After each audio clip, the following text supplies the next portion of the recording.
রমজানের পবিত্র দিন আপনি রোজা রেখেছেন, সারাদিন না খেয়ে না পান করে কাটালেন। আজকে আর পারছি না, ইচ্ছা করে এক গ্লাস পানি খেলেন।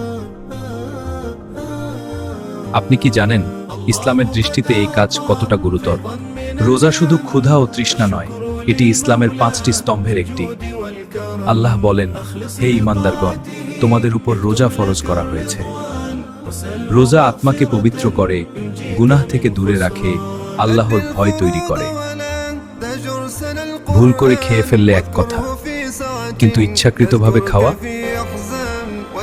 জানেন কি, এটা বড় গুনাহ।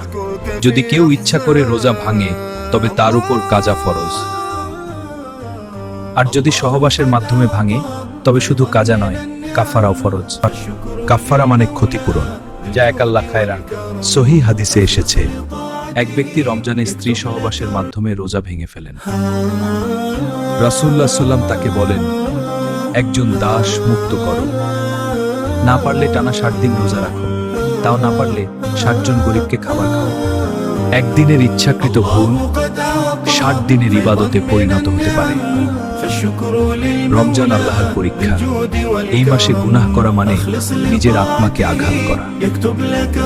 আজ যদি আপনি রোজা রাখেন, তাহলে তাকে সম্মান করুন। কষ্ট হলে দোয়া করুন, কিন্তু ইচ্ছাকৃতভাবে ভাঙবেন না। আল্লাহ আমাদের সবাইকে রমজানের হক আদায় করার তৌফিক দান করুন। আমিন।